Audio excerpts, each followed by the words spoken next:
Bienvenidas y bienvenidos a Hemos venido a hablar de tu libro, un espacio de Psicología donde dedicamos un rato a conversar con autores y autoras sobre sus libros, sus ideas y todo aquello que hay detrás de lo que escriben. Empezamos.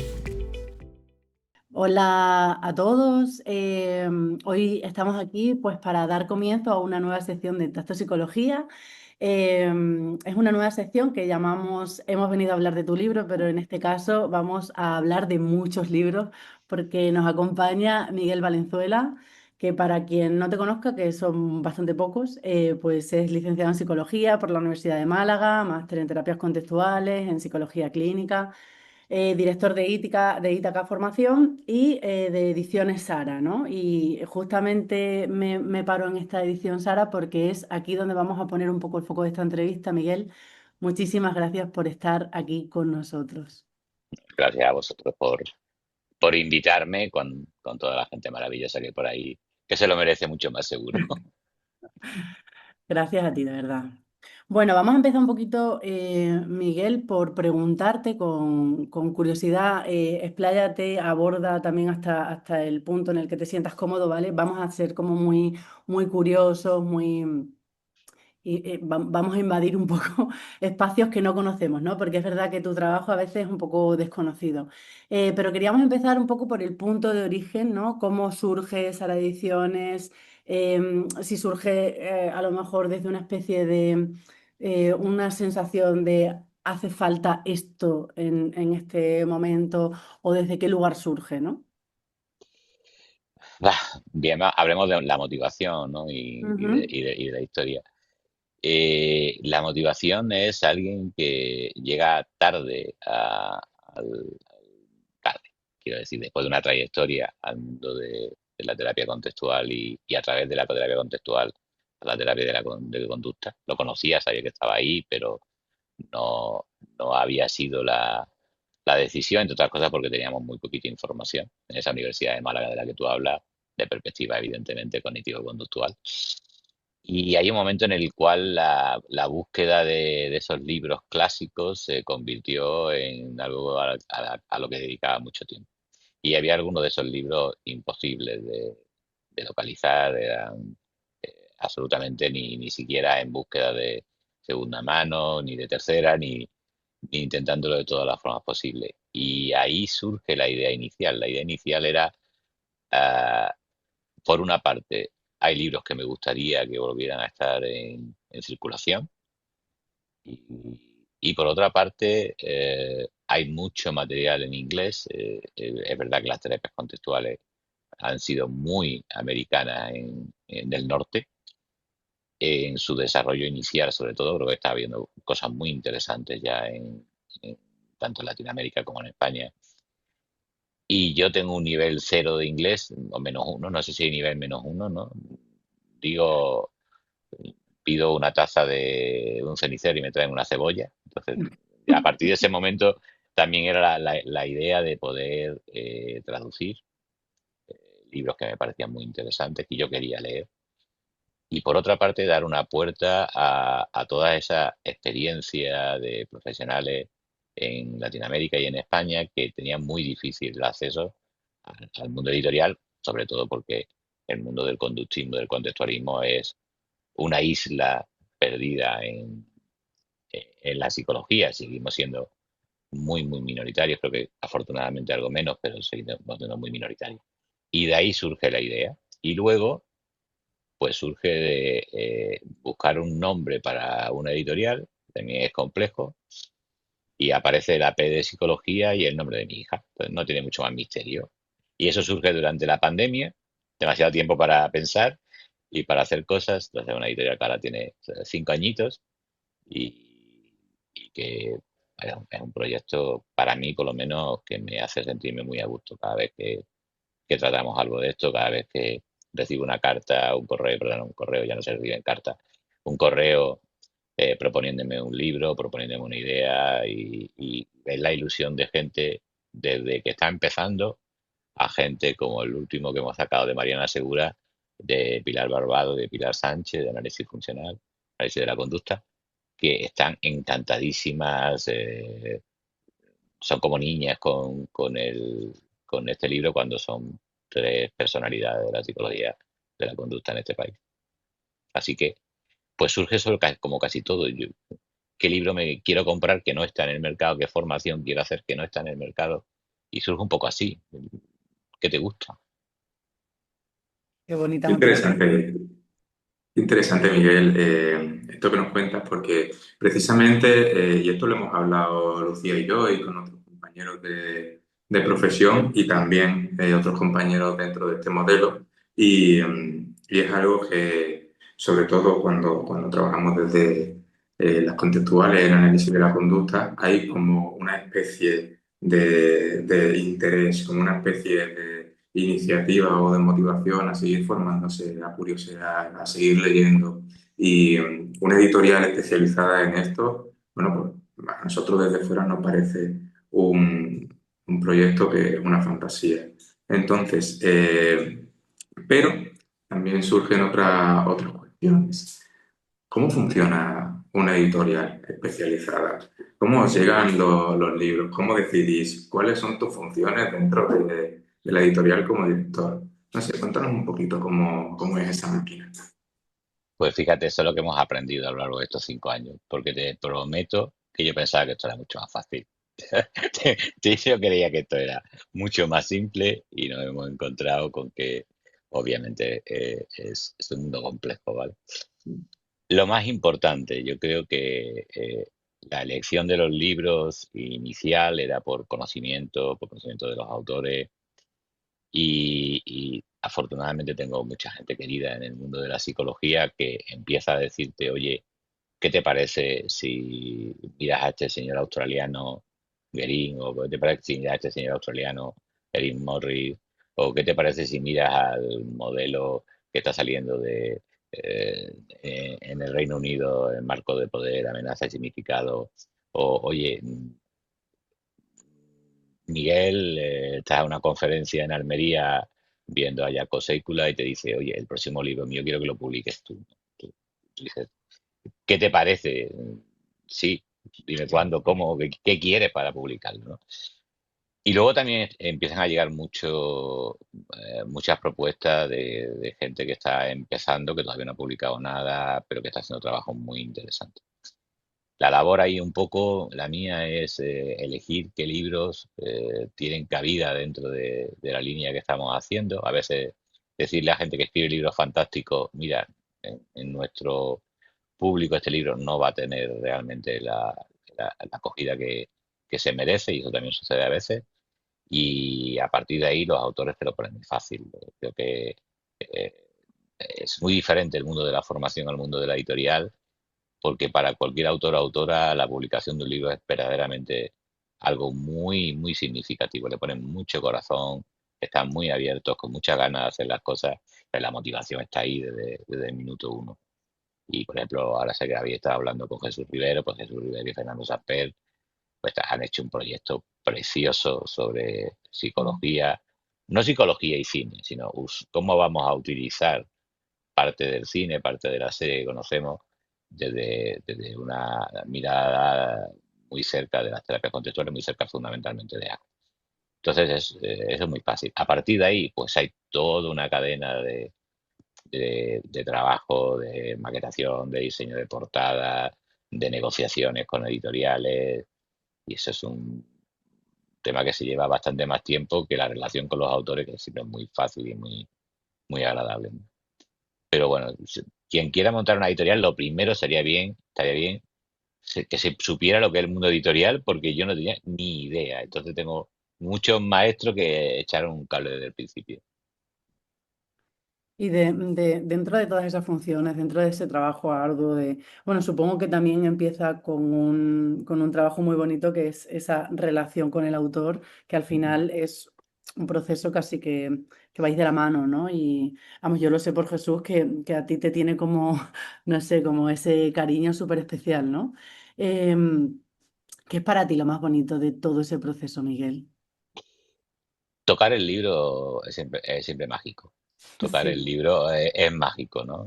Por eso yo creo que lo del ebook, me suena que hacemos algunos ebooks, pero como que eso lo dejo a la parte de ventas, ¿no? Pero tocar el libro es mágico y la relación con los autores siempre, de verdad, es un regalo porque cuando editas un libro en España de un autor o una autora, por ejemplo, australiana, que creo que tenemos como tres o cuatro dentro de nuestros libros editados, es gente súper cariñosa, ¿no? Ayer, por ejemplo, escribía a María Joao Martín, que es una escritora portuguesa que ha hecho temas relacionados con terapias contextuales, con mindfulness, con psicosis, que vamos a sacar un libro suyo próximamente, que acaba de tener un nene, y te vas enterando de esas cosas y le vas preguntando y qué tal Joao, cómo anda, ¿no?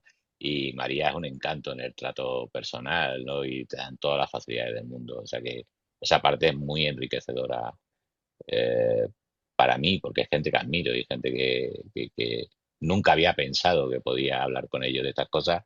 O cuando le pides un prólogo a Marino para un libro, que yo sigo, que siempre que hablo con Marino sigo diciendo, estimado profesor, espero no molestarle, porque me sigue produciendo eh, impacto, ¿no? Hablar con él y pedirle algo. Y, por ejemplo, para el libro de Jesús y de Fernando ha hecho un prólogo tremendo, un prólogo maravilloso. Y otro de Paco Cabeza, que los dos son dos joyas, nada más que por los prólogos. Hay veces que ya el libro te lo podrías quedar, ¿eh? Hay muchos de los libros que tenemos publicados con prólogos fascinantes, ¿no? Y de gente estupenda. Ciertamente es como una especie de caldo de cultivo que te sirve de medio pues, para lo que nos estás contando, para ir estableciendo como muchas conexiones con gente que a lo mejor pues, no te hubieras imaginado o que mirábamos desde la grada, mirando sus trabajos y tal, y que ahora puedes vivirlos de más cerca. Ha habido algo que me ha llamado antes la atención, se me ocurren muchas preguntas, ¿no? Entonces voy a ir como cortándome un poco. Hay algo que me ha llamado la atención de antes, que cuando estabas hablando de eh, cuando montaste la editorial pensabas que iba a ser más fácil de lo que luego es. Y se me ha venido a la cabeza la pregunta de, ¿has tenido que tomar decisiones difíciles alguna vez? ¿Qué decisión difícil se te viene a la mente ahora, por ejemplo? No, sinceramente no. Yo creo que es verdad que tiene mucho más trabajo del que yo pensaba. Es verdad que a veces los tiempos son probablemente si me dices una decisión relevante sea que al final en Ítaca trabaja mucha gente, que tiene que seguir pagando hipotecas, tiene que comprar, tiene que comer, tiene que hacer todo ese tipo de cositas que no está mal que se puedan hacer. Y, y hay veces que el saber que una editorial de ese tipo, que va a tener un público restringido, pues es verdad que es un riesgo importante. Y por lo demás, no, mira, a veces ha tocado hablar de un libro y que el autor o los autores te digan, mira, tenemos esta oferta, esta editorial, lo vamos a publicar con ellos y yo siempre voy a desear que el libro salga. Soy un comprador de libros, casi habría que mirar, hacérmelo mirar. Y lo que me alegra es que el libro salga, ¿no? Y luego no ha sido particularmente doloroso. Yo te digo, no creo que haya nada que aceptar en esto de la editorial, simplemente saber situar el proyecto desde el principio dentro de unos márgenes, dentro de qué tipo de libros no vamos a publicar, pero eso lo tenemos muy claro. No vamos a publicar un libro que suceda en Alaska, eso seguro, bajo ningún criterio. No vamos a lamentamos deciros que no vamos a descubrir nada sobre relaciones tóxicas, no lo vamos a hacer, no se nos da bien, pero por lo demás estamos publicando los libros que nos apetece, es un lujazo, y con gente que realmente es un gusto trabajar. Entonces, quejarme por la editorial sería una borrada, no tiene sentido. Precisamente era algo también que se me había venido a la cabeza porque habías mencionado algo antes a la hora de la elección de los libros y tal. Y estaba pensando de qué manera se encuentra ese equilibrio entre el rigor de la obra, la accesibilidad y luego el mercado, ¿no? No sé si eso es un proceso. Pues peleándote mucho con tu propia gente, cuando, cuando te hacen los estudios de viabilidad, ¿no? Y te dicen, para que sea viable tiene que salir a este precio. No, no, no va a salir a ese precio. ¿Tú estás seguro? Sí, estoy seguro. Es decir, evidentemente la editorial se puede sacar porque detrás hay un sostén, que es la parte de formación y la parte de clínica, que tenemos en este momento 3 clínicas en Córdoba, y eso te permite el que en un libro puedas perder una cantidad determinada, ¿no? Mm, Yo fíjate, cuando me planteo editoriales que están solo en ese sector editorial, sí que pienso, tienen que sufrir muchísimo porque es un trabajo muy arduo. Pese a todo, sabes que va a haber errores, pese a todo, hemos tenido algún error histórico. Te voy a contar aquí. El otro día le hablaba, por ejemplo, con Esteban, ¿no?, de algún error histórico que tenemos por ahí. Pero es que no hay un sentido económico. Si la editorial se puede mantener, seguir adelante, aunque a veces pues tiene que tocar la hucha en otros sitios. Y bueno, forma parte, creo que nos devuelve mucho más de lo que realmente en un momento determinado nos puede costar, seguro. Compensa, ¿no? Las dificultades Sí, sí, sí, sí, sí. con la... No tengo ninguna duda. Yo me Sí, quiero había, jubilar trabajando en la editorial. De cuando me jubile ya estar en la editorial. Ah, me fíjate voy que a quedar ahí. habíamos pensado como, habíamos hecho como una batería de preguntas y había una que era algo así como si en algún momento se te plantea a ti la duda de seguir o no seguir, ¿no? Que No, entiendo que jamás, ¿no? jamás. Qué bien que tengas estas sensaciones, No, Miguel. no te digo lo que opina la gente del ámbito de economía, ¿eh? Pero a lo mejor, ¿no? Seguramente si los entrevistáis os van a decir otra cosa. Pero no, no, no, nunca. Yo creo que además tenemos, por ejemplo, un año lleno de proyectos, tenemos proyectos preciosos La verdad que y sí. es que además ya van apareciendo solos, van surgiendo solos.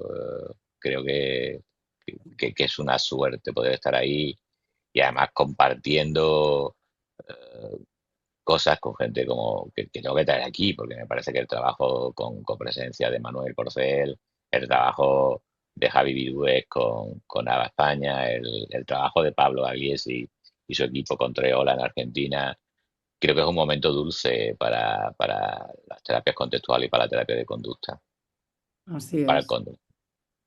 Fíjate que nosotros creamos psicología, bueno, pues desde un punto de a veces no cabe la lectura dentro de, ya cuando estamos dentro de la práctica clínica, ¿no? Y queríamos como empezar a hacer huecos de lectura compartida y acercarnos y hacer red, ¿no? Como hablábamos antes desde ahí. Y claro, nosotros pensábamos que el papel de la lectura pues tiene esa parte importante, ¿no? Dentro de los procesos de terapia. Pero es verdad que a veces no quedan huecos. Miguel, tú notas que a veces como que compramos compulsivamente, ¿no? Yo tengo amigos que sí, me compro el libro, me compro el libro, me compro el libro, pero no buscamos un hueco literalmente para leer, ¿no? Como si, no sé, como no le damos ese espacio importante, ¿no? Ese, jerárquicamente no lo ponemos donde nosotros pensamos que tiene que estar lectura.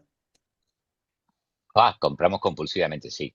Sí, Compro ¿verdad? compulsivamente libros, sí. Sí. También creo que hay que saber leer, quiero decir. Eh,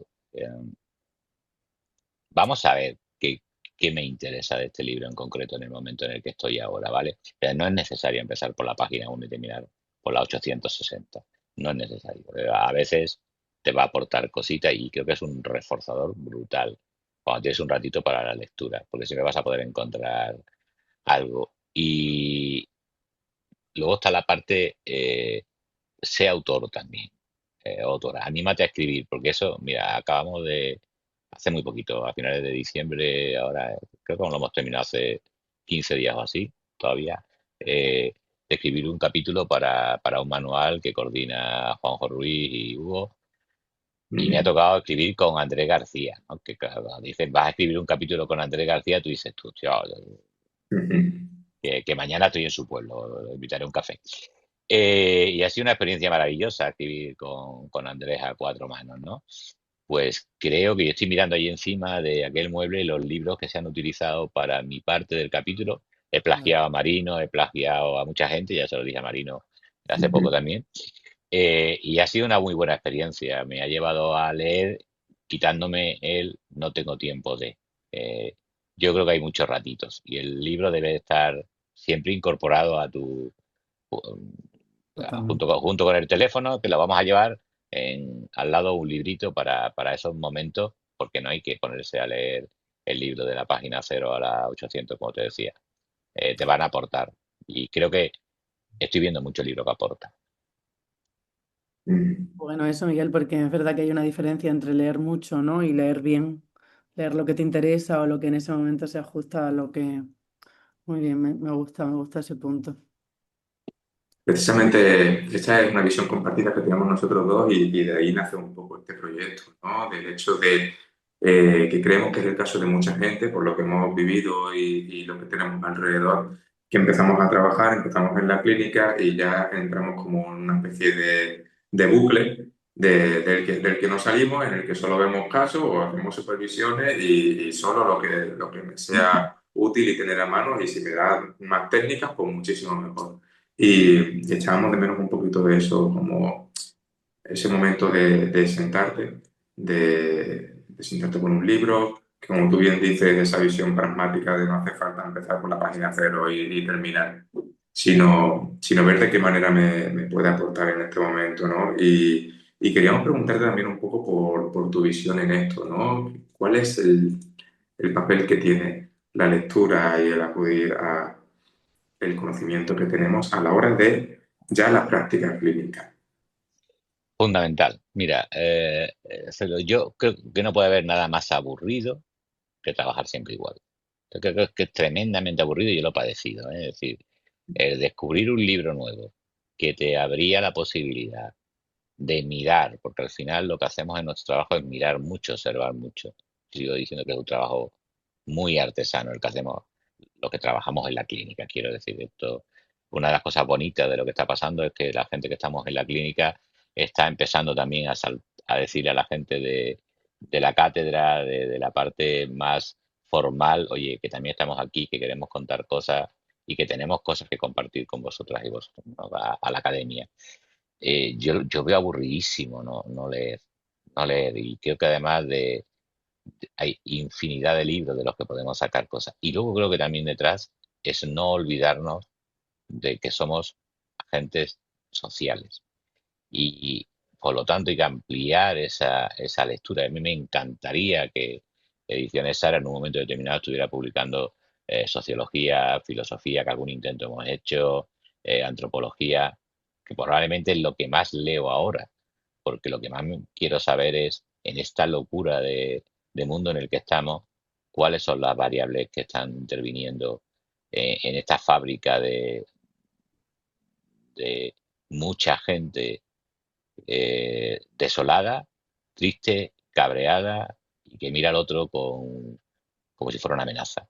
Creo que eso tiene un análisis sociológico, tiene un análisis antropológico, tiene un análisis político, económico, y todo eso hace mucho para esa supuesta compasión de la que hablamos muchas veces o capacidad comprensiva de quién te viene, de no el aplicar como es de la generación tal, estos son sus problemas, ¿no? La generación tal no ha surgido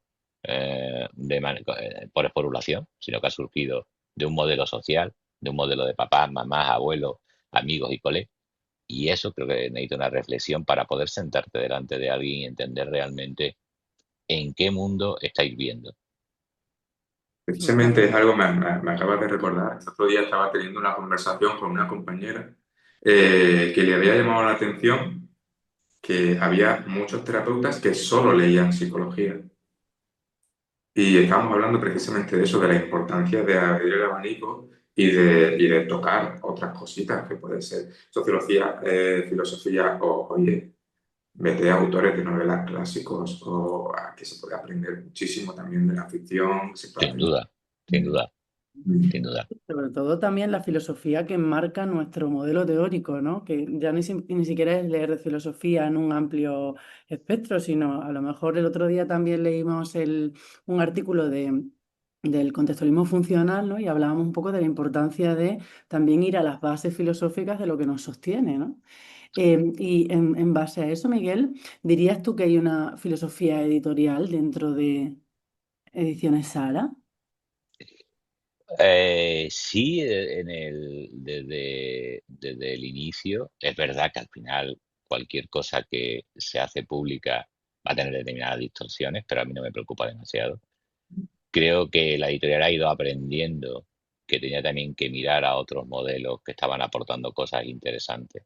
Pero como ya he dicho en alguna entrevista, y supongo que a algún amigo o amiga le saltarán, no dejará de invitarme al café, pero yo le invitaré, no hay problema. Todo aquello que funciona en el ámbito de la psicología, el conductismo tiene la obligación de explicarlo. Tiene la obligación de explicarlo, no de desecharlo, no de esa Mm. guerra terminológica, sino de explicar por qué este tipo de intervenciones funcionan. Y mientras eso no lo tomemos en serio, creo que somos una ciencia para nosotros, para un grupito. Sí hay una filosofía de ser útil, hay una filosofía de entender que cuando editamos protocolos, saber muy bien explicarle a la gente qué es un protocolo, para qué sirve y para qué no sirve. El protocolo, el libro tradicional de protocolo es la IA, es la estadística, es el resumen, pero nuestro trabajo es mucho más artesano que todo eso y es adaptarnos a la persona en concreto. Y creo que ese poner a la persona en el centro está en todo lo que escribimos, ese entender que el sufrimiento humano es algo que compartimos todas y todos de una manera o de otra, que supongo que es una experiencia de la que nos sería mucho más fácil hablar entre los tres que hablar de la felicidad, que seguimos buscando definiciones todavía, ¿no? Anda. Creo que es ese centrarnos en la persona y convertirlo en el centro de que queremos que haya una visión distinta que empieza a calar en determinados ámbitos. Y ahí sí hoy hablaba con un buen amigo de, oye, empieza a ver psiquiatras y médicos que le dicen a la persona con la que intervienen, no, lo que te pasa es normal, es sufrimiento, por lo tanto no te voy a dar la baja, por lo tanto no te voy a poner un tratamiento. El sufrimiento puede ser también muy invalidante para muchas áreas de la persona. No solamente el dolor de rodillas te impide moverte y desplazarte a lo mejor a tu lugar de trabajo, sino que el sufrimiento que ahora en Córdoba hemos vivido de manera muy cercana y que realmente empañaba la atmósfera de ese lunes puñetero, ¿no? Después del domingo del accidente, la ciudad estaba triste, la gente estaba triste, las miradas estaban para abajo. Eso y te dificulta mucho hacer otras tareas. Entonces, romper el mito de la enfermedad no significa, obviamente, para nada romper el mito del sufrimiento. Qué bueno, Miguel. Me das con la piel de gallina. La verdad es que estaba escuchando y bueno, también lo estábamos hablando antes, ¿no? Y creo que es un aspecto fundamental y de valorar el hecho de iniciar y llevar un proyecto que esté marcado por ciertos valores y que esos valores se pongan en práctica, sobre todo cuando estamos hablando de un proyecto que es en esencia económico, una actividad económica y llevarla de la mano de todo eso, me parece que los tiempos que corren es verdaderamente importante, escaso y que ojalá hubiera más cositas así, que tuvieran más presencia. Ya no sobre todo por la parte que toca el tema de la editorial, publicar libros y tal, sino a lo que estábamos hablando antes de cómo está la sociedad ahora, hacia dónde vamos y a nivel de individuos y de grupos pequeños, qué es lo que podemos hacer nosotros para Mm. llevarlo en la dirección que creemos correcta o en la dirección que creemos que puede dar cabida a todo lo que tú has dicho, a ese dignificar el sufrimiento y a compartirlo.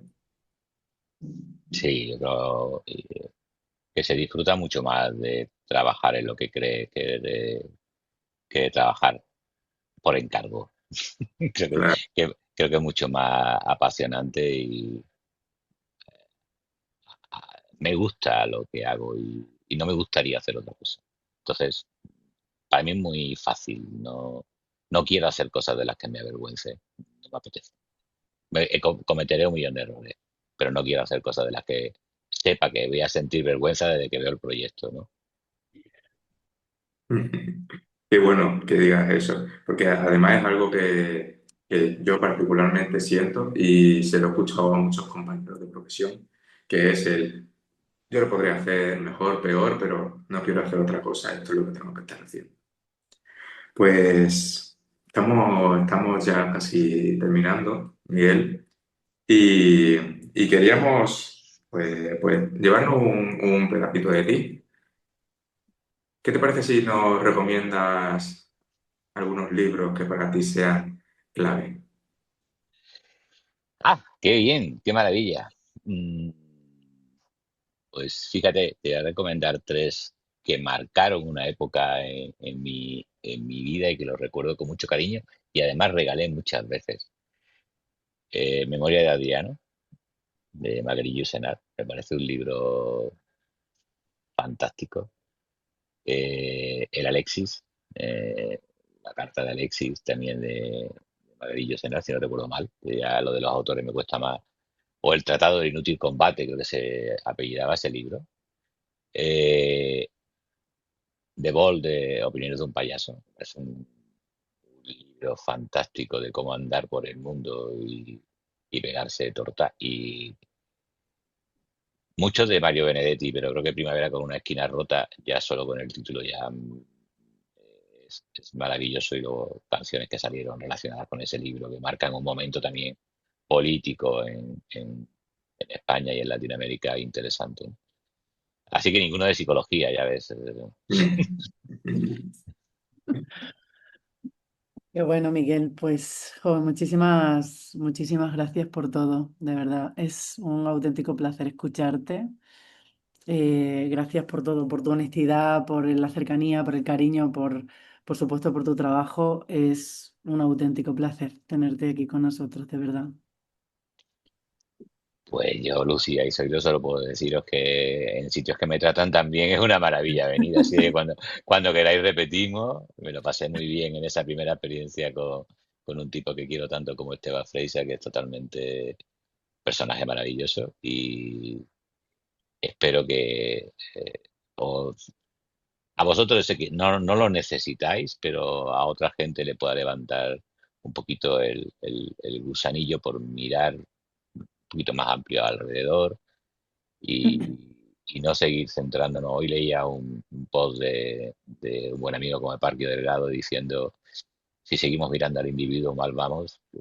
Creo que hay que mirar hacia ese mundo en el que estamos, que compartimos y compartimos con nuestros pacientes, que compartimos con mucha gente también que tiene que ver con ese sufrimiento de nuestros pacientes. Y si podemos hacer un poquito por echar un cable, creo que prefiero estar en ese bando definitivamente.